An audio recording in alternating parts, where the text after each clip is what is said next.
Bismillahirrahmanirrahim. Uhayyikum bitahiyatil Islam wa tahiyati ahli jannah. Assalamualaikum warahmatullahi wabarakatuh.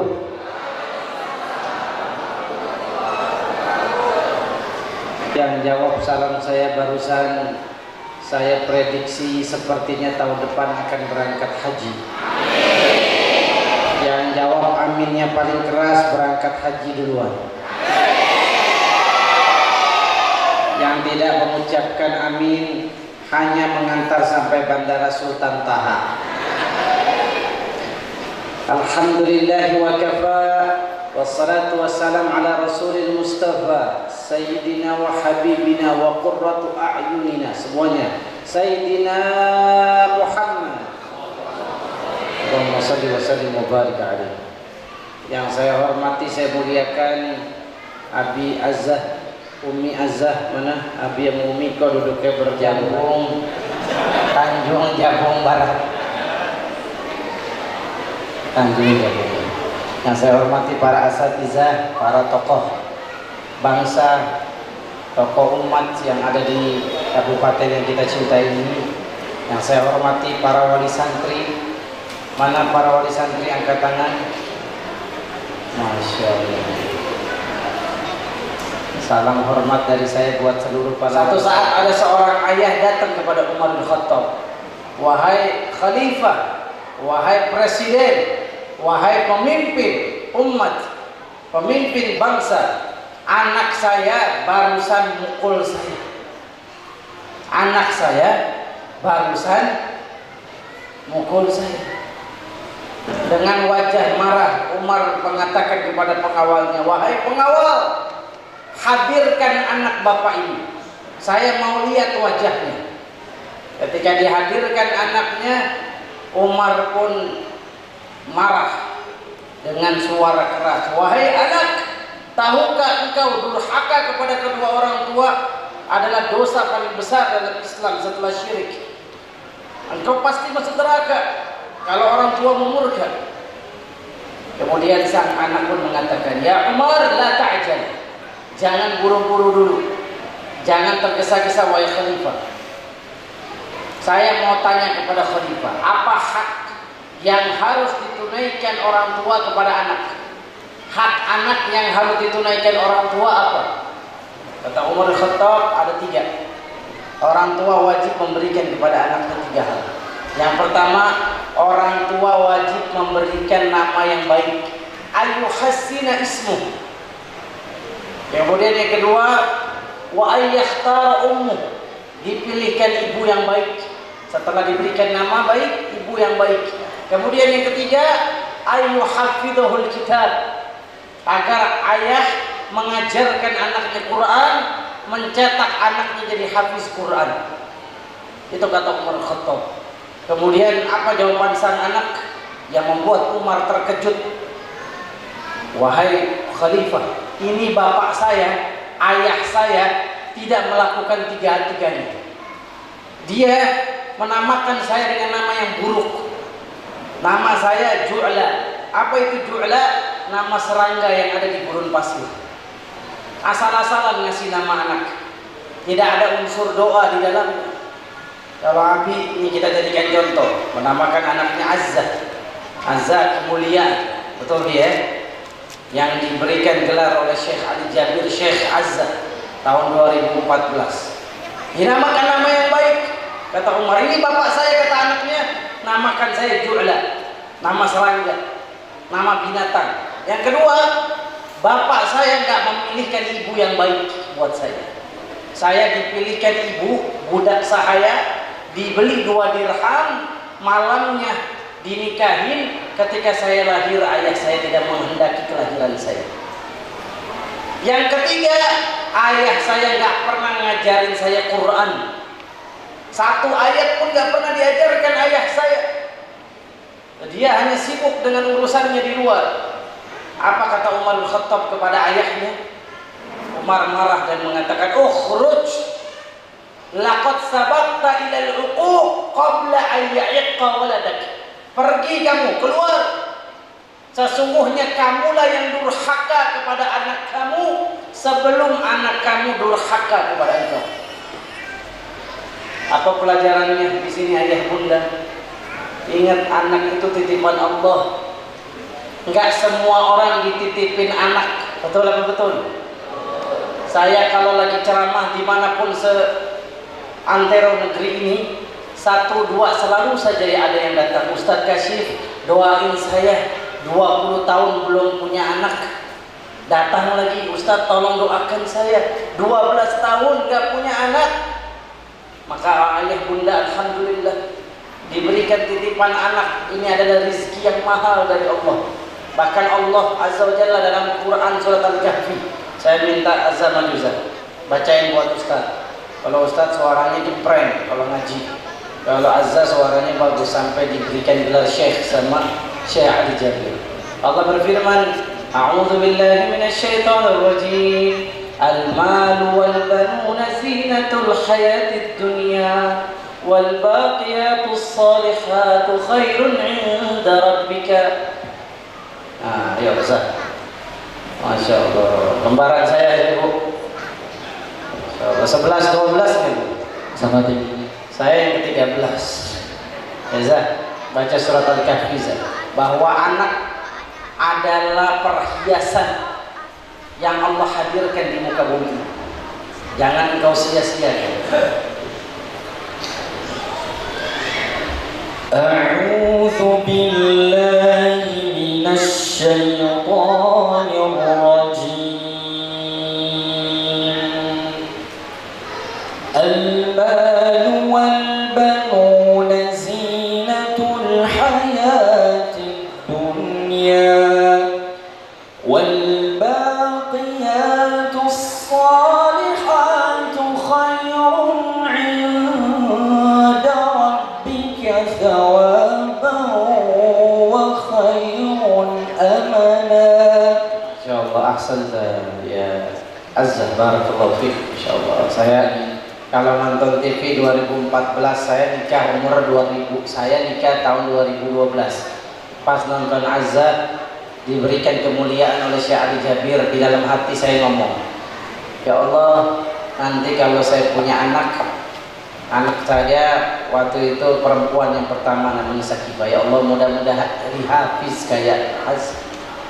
2014 2023 izin Allah, kekuatan dari Allah, saya bisa ketemu langsung sama Azza. Tepuk tangan dong buat Azza. Berkeringat saya sekarang. Masya Allah, takjub, nggak habis pikir. Kalau Allah sudah menentukan, nggak ada manusia yang bisa menghalangi. Skenario Allah indah, selalu punya niat baik, pikiran baik, maka kita akan dihadirkan dengan orang-orang baik. Saya bersyukur kepada Allah, bukan Azza yang senang, tapi hari ini sayalah yang paling senang bisa ketemu Azza. Ternyata Azza menjadi inspirator bagi kaum muslimin di Kuala Tungkal yang memasukkan anaknya di TPQ Irsyadun Nas. Mudah-mudahan ayah bunda sesuai niat kita punya anak hafiz 30 juz. Amin. Apa kata Allah? Anak itu perhiasan. Saya mau tanya sama ayah bunda. Ayah bunda punya berlian, punya permata, ditaruhnya di luar apa ditaruhnya di dalam? Ibu dikasih emas sama suami, emasnya digeletakin di meja apa disimpan? Kalau digeletakin di meja diambil lagi sama suami. Begitu. Anak itu harus dijaga, dirawat dengan apa? Didik menjadi ahli Quran, bukan didiemin, bukan digeletakin di luar di pinggir jalan, silakan nak main. 24 jam boleh. Nih nak, bapak alhamdulillah punya duit. Kamu ulang tahun, bapak kasih handphone gitu. Itu bukan cara merawat anak. Cara merawat anak apa? Tarbiyah, mendidik anak kita, ngajarin anak kita. Itu cara kita merawat anak kita, karena dia perhiasan.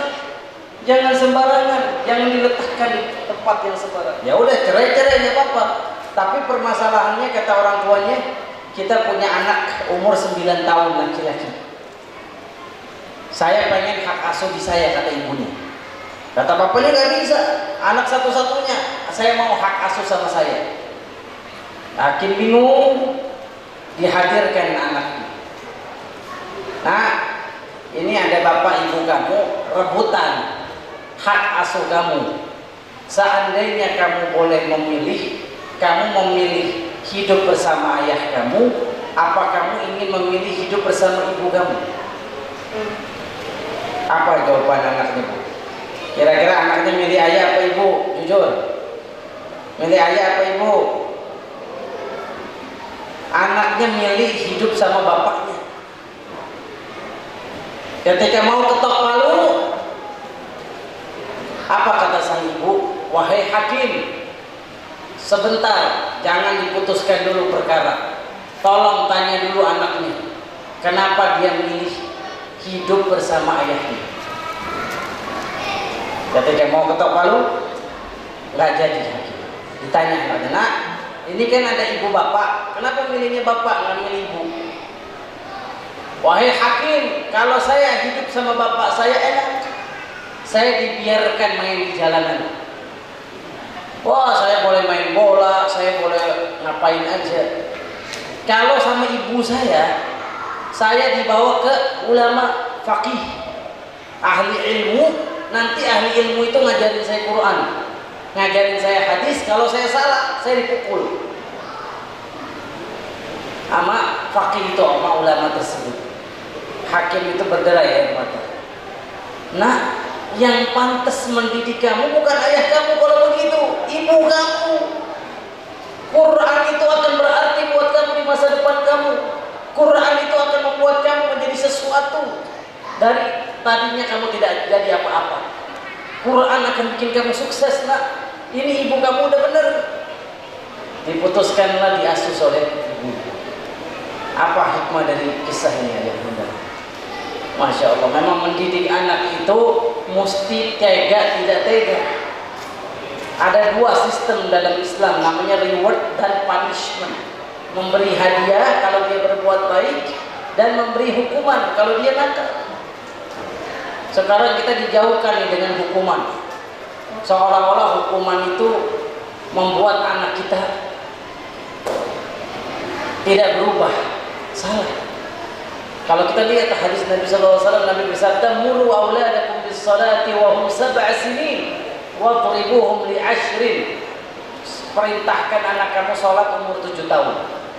Kalau dari umur 7 tahun sampai 10 tahun nggak boleh pukul. 3 tahun lamanya ayah bunda berkreasi, ngajarin anak sholat, ngajak anak sholat. Dari digendong, dari dikelitikin, bangunin sholat subuh. 3 tahun nggak boleh pukul.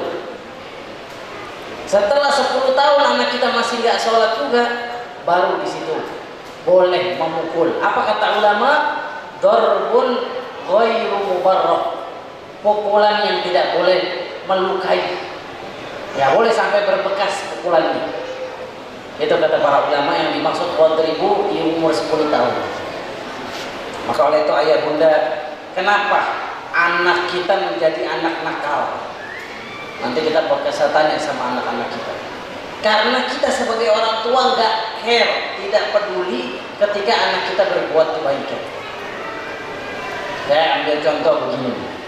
Kalau anak kita nakal, ya dia mukul adiknya, dia mukul berantem sama kakaknya, kita langsung marah. Tapi kita lupa ketika dia berbuat kebaikan. Contoh kayak begini nih. Kita masukin TPQ Irsyadun Nas, dia ngaji setiap hari. Tapi kita lupa mengapresiasi. Orang tua semacam ini, saya menyebutnya orang tua pemadam kebakaran. Apa itu pemadam kebakaran? Kalau ada kebakaran, dia baru bekerja. Ketika nggak ada kebakaran, dia diam. Orang tua pemadam kebakaran begitu. Kalau anaknya nakal, dia sibuk memperbaiki kenakalannya. Tapi ketika anaknya baik, dia lupa mengapresiasi anak. Dia lupa memberi hadiah, reward, memberikan ujian kepada anak kita. Ketika anak kita ayah bunda, sekarang dia ngaji di depan kita baca Quran, ngambil air wudu, tiba-tiba dia sholat di hadapan kita. Apa yang dilakukan ayah bunda? Ayah bunda bertekuk, menekuk lutut kita, tatap mata anak kita. Nak, terima kasih ya nak. Nak, ayah mengucapkan jazakallah khair. Engkaulah penyelamat ayah nanti di surga. Engkaulah yang akan mengantarkan ayah ke surga. Jadi ketika anak kita berbuat kebaikan, demi Allah, kita jadi orang pertama yang mengapresiasi anak kita. Kalau ini yang kita lakukan ayah bunda, demi Allah, kita akan mencetak generasi-generasi Islam yang hebat ke depan. Tapi kalau ayah bundanya, kalau dia nakal, sibuk marahin, ketika dia berbuat baik, mencuekin, tidak peduli, tidak mengapresiasi, maka demi Allah, kedepannya anak kita akan cari perhatian dengan hal yang salah. Pulang ke rumah ayah bunda main handphone, pulang ke rumah ayah bunda ngobrol, kami gak pernah diajak bicara. Apa yang terjadi? Dia cubit adiknya, dia ngumpetin mainan adiknya, kakaknya. Supaya apa? Kita marahin, mencari perhatian kita, mencari awareness kita. Maka oleh itu ayah bunda, di wisuda yang Allah berkahi ini, saya menasihati diri saya, jangan jadi orang tua pemadam kebakaran yang kalau anak nakal saja kita turun tangan, ketika anak berbuat baik kita diam saja. Nanti akan tunggu bom waktu kenakalan yang lebih besar dari anak itu. Bersyukur ayah bunda mau masuk TPQ Irsyadun Nas, ini semua nikmat dari Allah. Allah bimbing hati anak kita mau masuk pengajian, mau masuk lembaga Quran. Ada anak, nak, kamu dapat beasiswa di pesantren, semua ditanggung, dapat uang jajan 500.000 sebulan. Apa yang dia katakan kepada saya ketika dia mendapatkan beasiswa itu? Ustaz, saya nggak mau masuk pesantren, saya nggak mau masuk pondok. Tuh, nggak semua anak mau masuk lembaga Quran. Maka bersyukurlah kalau kita punya anak-anak mau dibimbing hatinya menjadi hafiz Quran. Ini hadiah dari Allah paling mahal dalam hidup kita, yang nggak bisa kita beli apapun dan berapapun. Maka yang saya ingin garis bawahi surat At-Tahrim ayat 11. Allah Subhanahu wa taala berfirman, "Ya ayyuhalladzina amanu qu anfusakum wa ahlikum nara waquduhan nas wal hijarah 'alaiha malaikatun ghiladun la ya'suna Allah ma amarahum wa yaf'aluna ma yu'marun." Wahai orang beriman, jaga dirimu, jaga keluargamu dari api neraka. Maksudnya apa? Kita sudah didik anak kita, nah ini perintah Allah, nah ini larangan Allah, nah ini yang boleh, nah ini yang nggak boleh. Maksud ayat itu. Sehingga apa? Ayah bunda harus punya ilmu agama, belajar. Pengen anaknya hafiz Quran, tapi ayahnya nggak pegang Al-Quran. Bunda pengen anaknya hafizatul Quran, bundanya nggak pernah megang Quran. Ternyata menurut penelitian 90% anak kita mencontoh apa yang dia lihat. Anak usia PAUD balita sebelum dia balik, bahwa dia mencontoh apa yang dilihat, bukan yang didengar. Bapaknya bilang, nak sholat, bapaknya nggak sholat. Jangan harap kita akan menghadirkan anak-anak yang rajin sholat. Apa yang dia lihat, ketika dia lihat ayahnya ambil wudhu sholat, demi Allah akan tergerak anggota badan dia untuk rajin sholat. Qu anfusakum, jaga dirimu dan keluarga. Apa yang dilakukan Nabi kita Muhammad SAW?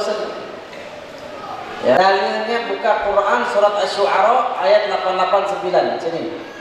Azza, bacakan lagi buat Ustaz Kasyif, suara indahnya Azza.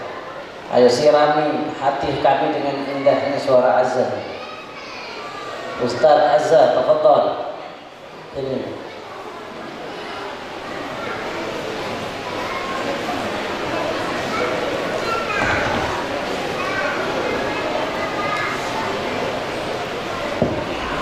Bismillahirrahmanirrahim. Lanjutin Za. Fama lana min syafi'in wala sadiqin hamim falau anna lana karratan fanakuna minal mu'minin.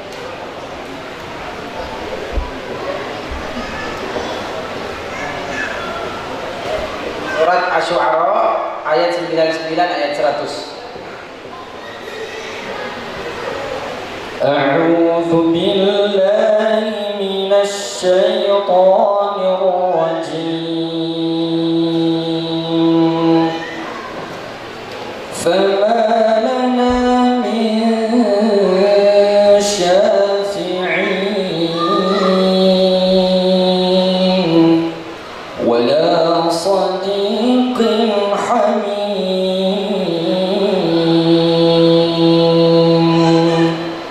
فلو أن لنا كرة فنكون من المؤمنين. Masya Allah, barakallahu fiik ya. Enak tuh kalau punya anak hafiz 30 juz. Betul atau betul? Disuruh baca yang mana aja udah kebuka. Tapi nanti saya mau ngetes santri kita yang hafal juz 30, juz 29, bahkan di TPQ Irsyadun Nas ada yang hafal 9 juz. Mana anaknya? Yang 9 juz. Kalau bisa jawab pertanyaan dapat hadiah. Kalau salah menjawab pertanyaan push up 100 kali. Ayah siapa namanya? Nasri. Pak Nasri, Masya Allah. Ibu, siapa namanya Bu? Desi Ratnasari. Ya, Mira saya coba ceritain ke Ustaz. Juz berapa aja yang hafal? Juz pertama apa dari akhir? Yang dari 1 ke 9 apa dari 30 ke 21? Yang mana? Dari depan ke belakang? Juz 2, Juz 3, Juz 4, Juz 5, Juz 20, Juz 27, Juz 28, Juz 29, Juz 30. Oh, Masya Allah. Jadi 5 di depan, 5 belakang gitu ya, 4 belakang. Iya, Masya Allah. Oke, kita tes ya. Inilah saat-saat yang menegangkan. Karena kalau nggak bisa jawab, bapaknya yang bisa. A'udzu billahi minasyaitonir rajim. Innal ladzina yakhshawna rabbahum bil ghaib lahum maghfiratun wa ajrun kabir. Wa asirru qawlakum aw jaharu bih innahu alimun bidzatis sudur. Ala ya'lamu man khalaq wa huwal latiful khabir. Huwallazi ja'ala lakumul arda zalulan famshu fi manakibiha wa kulu min rizqih wa ilaihin nusyur. Aamintum man fis samai ay yukhsifa bikumul arda fa idza hiya tamur. Aamintum man fis samai ay yakhsifa bikumul arda fa idza hiya tamur. Am amintum man fis samai ay yursila 'alaikum hasiban. Fasata'lamuna kaifa nadhir. Ya, yang membuat kamu hafal di bulan itu jujur ya, disaksikan oleh banyak orang. Itu kamu termotivasi dari guru apa orang tua? Kamu motivasinya dari guru Al-Irsyadun Nas apa dari orang tua kamu? Jujur, gak ada dusta di antara kita.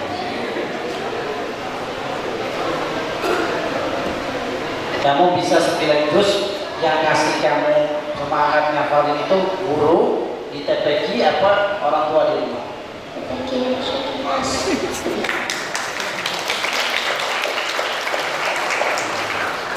Nah, ya, rasanya punya anak 9 juz.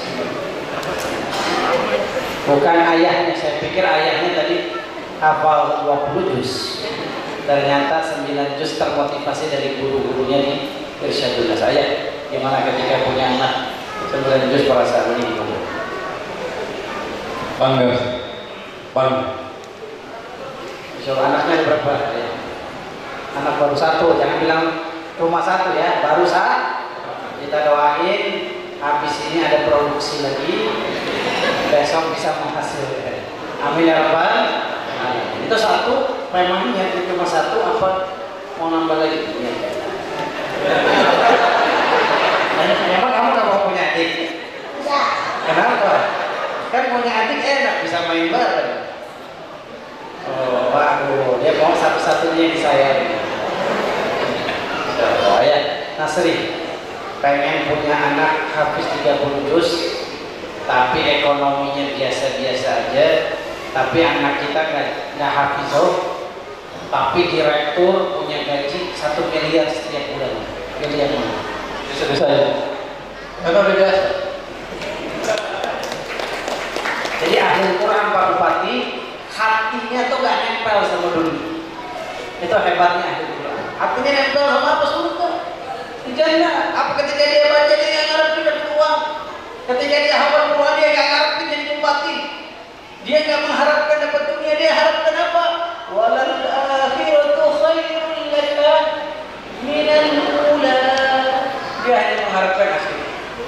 Dunia bakal kita tinggalin. Itu ahli Quran. Dunia cuma sementara hidup. Bahkan kata Rasulullah, seandainya dunia punya nilai di mata Allah, orang kafir tidak akan dikasih minum walaupun seteguk air. Kita lihat orang nggak sholat tapi punya mobil mewah, orang nggak baca Quran punya rumah mewah, tapi ahli Quran hidupnya biasa-biasa aja. Mungkin dia dengan gaji 2 juta setiap bulan. Kenapa? Karena Allah tidak mencintai dunia sedikit pun. Bahkan satu ayat Quran pun memuji dunia nggak ada. Satu hadis pun memuji dunia nggak ada. Yang Allah puji apa? Akhirat. Wal akhiratu khairun laka minal ula wal akhiratu khairun wa abqa. Wasari'u ila maghfiratin min rabbikum wa jannatin 'arduha as-samawati wal ardh. Dipuji sama Allah akhirat. Dunia nggak pernah dipuji Allah, makanya akhir Quran. Enggak apa-apa saya sakit sekitar. Enggak apa-apa saya dikasih Allah sekedar saja, yang penting bisa makan halal. Kenapa target hidup saya bukan cuma dunia? Target hidup saya nanti berjumpa Nabi Muhammad di surga. Maka bersyukurlah orang tua yang punya anak mau jadi hafizah 30 juz. Apa yang tadi saya sampaikan? Berazah baca ayat, penghuni neraka pun dah kaget. Kok ada orang-orang diselamatkan ke surga? Satu ke surga, satu ke surga. Ditanya kepada malaikat Zabari, wahai malaikat, kenapa mereka diselamatkan sementara kami masih jadi penghuni neraka? Apakah mereka diselamatkan para rasul? Kata malaikat, lah. Malaikatnya, rasul tidak menyelamatkan mereka, tidak ngasih syafaat mereka. Apakah dikasih syafaat para nabi? Nabi juga nggak nyelamatin mereka. Apakah dikasih syafaat sama malaikat? Tidak. Tapi dikasih syafaat sama anaknya yang hafiz Quran. Tidak. Ini tafsir dari Imam Hasan al-Basri. Orang soleh dia berupa anaknya, keluarganya, siapapun yang mencintai dia di dunia. Seperti Pak Nasri. Cinta sama Pak Bupati. Cinta sama Pak Bupati. Tiba-tiba gak ketemu Pak Bupati di surga. Bisa jadi nggak Pak Bupati? Ada kemungkinan nggak? Kan ada kemungkinan. Saya tidak pasti masuk surga. Itu orang beriman. Gak boleh pede. Oh karena saya masuk di TPK Irsyadullah saya pasti masuk surga. Wallahi ini hati yang sombong. Kita mesti punya hati H2C. Ini hati yang dicintai Allah. Apa itu H2C? Harap-harap cemas. Cemas di sholat saya gak diterima. Cemas di saya baca Quran saya gak diterima. Itu hati yang dicintai Allah. Kalau nggak percaya buka Quran surat Al-Mu'minun ayat 60. Azan. Kita cek lagi nih, habis 30 juz ini. Walladzina yu'tuna ma ataw wa qulubuhum wajilah wa annahum ila rabbihim raji'un. Orang-orang yang beramal takut amalnya enggak diterima, Allah puji di dalam Quran hadis. Begitu pun kita lihat. Ayah bunda enggak jamin masuk surga. Saya enggak ada jaminan masuk surga. Satu-satunya manusia yang dapat jaminan surga siapa? Nabi Muhammad. Selain Nabi Muhammad gak ada jaminan surga kecuali para sahabat Nabi. Mereka sudah ditunjuk sama Nabi nama-namanya. Nabi yang menunjuk. Bukan kita yang tunjuk. Abu Bakar fil jannah, Umar fil jannah, Ali fil jannah, Talha bin Ubaidillah fil jannah, Ubaidah bin Abi Jarrah fil jannah. Nabi yang tunjuk dia mereka surga. Yang wahyu dari Allah Subhanahu wa taala. Sementara saya Rasul enggak sebut nama saya. Kasih fil jannah. Bisa jadi tersungkur ke neraka. Jadi kita butuh apa? Dari hari ini bertemanlah dengan orang-orang soleh. Mulai detik ini lihat WA kita. Banyak mana teman yang ngajak ke pengajian, teman yang mengingatkan kita kepada Allah, atau teman yang mengingatkan dunia. Kalau berteman sama ahli Quran ya, rontok keinginan dunia kita. Betul apa betul? Ini 9 juz. Ngafalin Quran sehari 1 jam. Kalau 1 jam jualan ayam geprek, nggak ngafalin Quran, dapat nggak duit kalau jualan ayam geprek? Tapi ini ahli Qurannya nyari duit nanti insya Allah bisa. Tapi bersemu dengan Allah, ngobrol sama Allah, ini momentum mahal, lebih mahal dari sekedar nyari duit. Karena kalau udah ahli dunia nggak mau baca Quran. Makanya beruntung kita punya anak-anak hati mereka dipilih untuk berdekatan dengan Allah. Dalam sebuah hadis riwayat Imam Tirmizi, Nabi bersabda, "Man arada an yatakallama billahi falyaqra'il Qur'an." Siapa yang pengen bicara sama Allah, caranya gampang. Bacalah Al-Quran. Jadi kan orang yang nggak mau baca Quran, orang yang nggak mau ngobrol sama Allah. Jadi ketika bapak bunda baca Quran, Bismillahirrahmanirrahim, Allah ngajak kita ngobrol, Allah ngajak kita bicara. Allah yang memberikan mata, memberikan kaki, memberikan jantung lagi bicara sama kita. Itulah Al-Quran Karim. Kalau Allah ngajak bicara, kita baca Quran. Jadi orang yang nggak mau baca Quran, Allah nggak mau ngajak dia bicara. Hina dia. Tidak ada sedikit pun kemuliaan dalam hidup ini, karena dijauhkan dari pembicaraan kepada Allah. Kalau kita yang mulai pembicaraan dengan Allah, caranya gampang. Apa namanya? Salat. Kalau Allah bicara dengan kita, baca Quran. Kita bicara sama Allah, salat. Yang manusia yang di dalam hidupnya tidak ada Quran dan salat, demi Allah, manusia yang dijauhkan dari Allah Subhanahu wa taala. Tidak ada kemuliaan dalam hidupnya sedikit. Saya gubernur tapi nggak sholat. Saya presiden tapi nggak baca Quran. Demi Allah, walaupun 300 juta orang memuliakan dia, Allah tidak sedikit pun memuliakan dia. Oh, ini Pak RT, gajinya cuma 800.000, tapi hidupnya selalu bersama Quran. Hidupnya sholat di masjid 5 waktu. Demi Allah, dialah orang yang paling mulia daripada ahli dunia dan seisinya. Maka ayah bunda camkan, ketika kita ngapalin Quran, bukan sedikit pun ingin dapat dunia, bukan ingin dapat jabatan, bukan keinginan kita untuk dihormati manusia, tapi murni kita ingin dimuliakan oleh Allah Subhanahu wa taala. Setuju apa enggak? Takbir.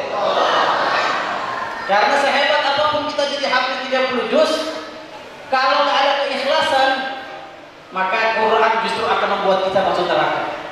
Saya ngafalin Quran biar nanti saya juara hafiz RCTI, biar saya dapat kemuliaan, dapat piala dari Pak Bupati. Dari sekarang tatah hati kita. Selalu itu yang saya tanamkan kepada seluruh peserta. Alhamdulillah Azza ngajarin saya tentang arti keikhlasan. Gimana caranya? Setelah lulus hafiz Quran, dia belajar di pondok pesantren di Karanganyar Solo, pesantren terbaik yang ada di Jawa Tengah. Istiqomah. Tanda kita ikhlas apa enggak, lihat keseharian kita. Kalau istiqomah, demi Allah bukti kita ikhlas. Pak Bupati walaupun tidak disorot wartawan, bukan wilayahnya dia, tidak disorot oleh TV, tapi mau hadir karena keikhlasan hati dia ingin menyaksikan para ahli Quran. Kau tangan Pak Bupati ini. Saya demi Allah tergetar hati saya. Karena tak ada kepentingan secara elektoral, betul apa betul? Karena di TPS foto beliau nggak ada di Tanjung, gimana? Kuala Tengah. Itu aja yang pegang. Saya bunda yang muliakan, tolong tanamkan di hati. Didik anak kita Quran, kita hanya ingin surga Allah. Kita hanya ingin ridha Allah Subhanahu wa taala. Karena yang pertama kali diseret ke neraka 3. Sebelum yang lainnya dulu, siapa yang diseret pertama? Ahli Quran. Ih, ngeri ya. Ih, bahaya ya tentang niat ini. Kalau kita nggak bisa menata niat kita ikhlas karena Allah, dalam Quran kita bisa tersungkur ke neraka. Ketika ditanya sama Allah, ahli Quran ini habis Quran ini dia. Yang Quran cuma jadi ajar lomba, tidak jadi perilaku sehari-hari, tidak jadi akhlakul karimah. Ditanya sama Allah, kamu habis Quran ya? Iya. Allah, kenapa ngafalin Quran? Oh, qara'tu fik, saya baca Quran karenamu. Yang tahu isi hati kita Allah. Kita gak bisa membohongi Allah. Apa kata Allah? Kadzabta, engkau berdusta. Engkau ini hafiz Quran pengen disebut qori.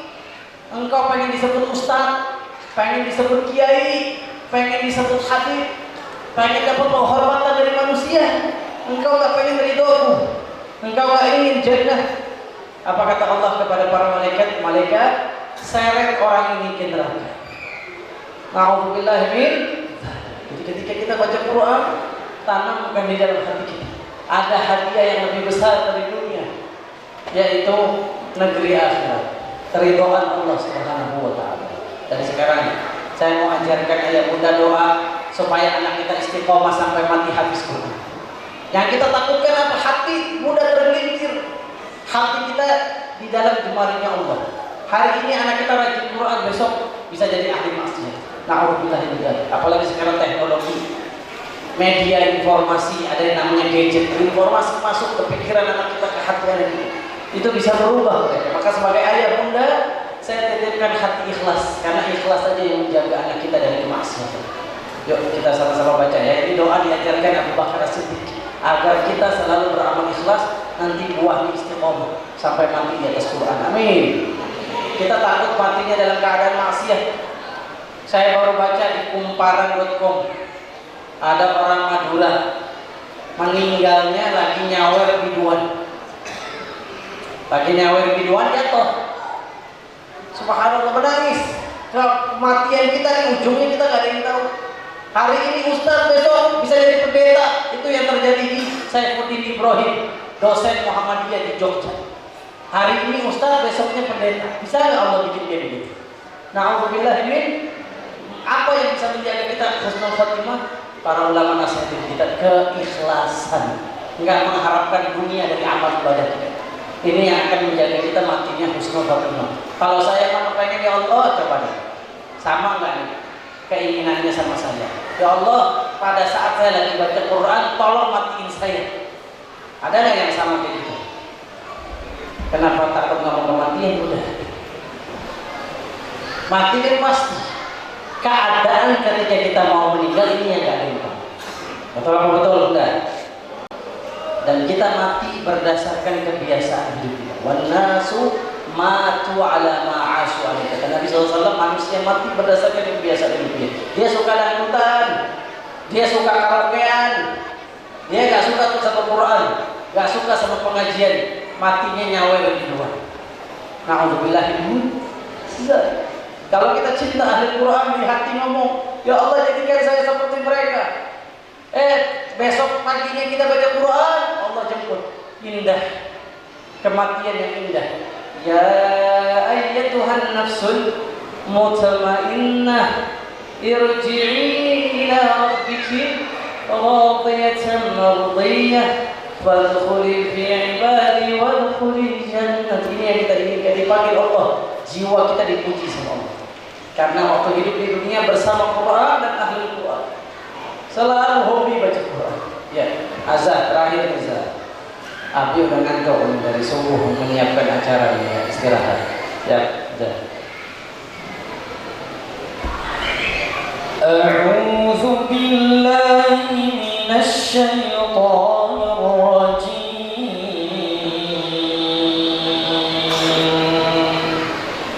Ya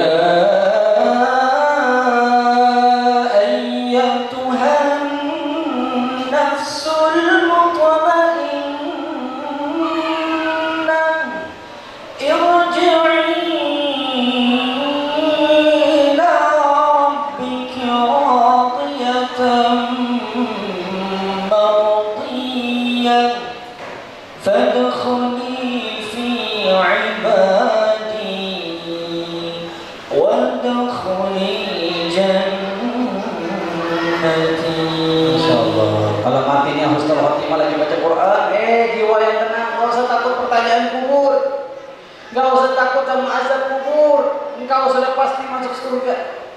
Surga diperlihatkan kepada kamu di alam kubur pagi, siang, sore, malam. Engkau akan jadi teman terbaik engkau sholat, teman terbaik engkau baca Quran, engkau akan berubah jadi makhluk, teman ngobrol kita. Quran yang kita baca sekarang gak nyata bunda, gak berbentuk apapun, gak berbentuk uang, gak berbentuk jabatan. Nanti di kubur, Quran yang kita baca, kita hafal, datang jadi makhluk yang ganteng, makhluk yang cantik, harum badannya. Kita tanya sama dia, man anta, siapa kamu? Ana amaluka ladzi fid dunya, saya amal kamu dulu di dunia. Kamu dulu ngajak masukin anak di irsyadun nas, kamu keluarkan rezeki buat para guru-gurunya, fasilitas. Ini teman kamu, saya teman kamu. Yuk kita ngobrol sambil nunggu kiamat. Tapi kalau nggak pernah Quran di hati, dicabut dari Quran, kerjanya maksiat, nggak sholat, nggak baca Quran. Apa kata Allah Azza wa Jalla? Nanti dihadirkan sama dia makhluk, mukanya kayak monster, badannya bau. Ditanya sama dia, siapa kamu? Penghuni kubur ini nanya, saya adalah amal kamu dulu di dunia. Sekarang pertanyaannya, mau ditemenin yang ganteng apa yang monster? Amal kita yang membuktikan nanti amal soleh kita sehari-hari. Ini yang bisa saya sampaikan.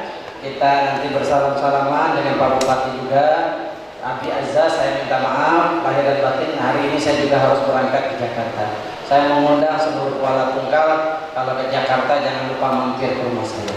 Catat nomor handphone saya 0815171646. Mohon maaf tidak diulang. Semoga sebagaimana Allah pertemukan saya di Kuala Tunggal dengan Pak Bupati, jamaah semua, Allah pertemukan saya lagi di Mekah dengan yang ketemu hari ini. Kalau nggak ketemu di Mekah, kita semua ketemu di Madinah. Di Mekah nggak ketemu, di Madinah nggak ketemu, kita ketemu lagi di surga bersama Nabi Muhammad Sallallahu Alaihi Wasallam. Semuanya bersalawat kepada Nabi.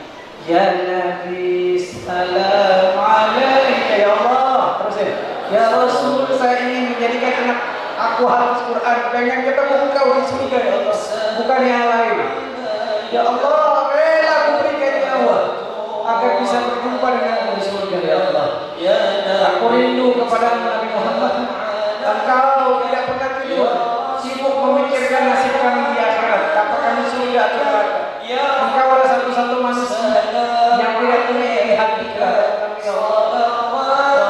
Pertemukan dengan Quran kami.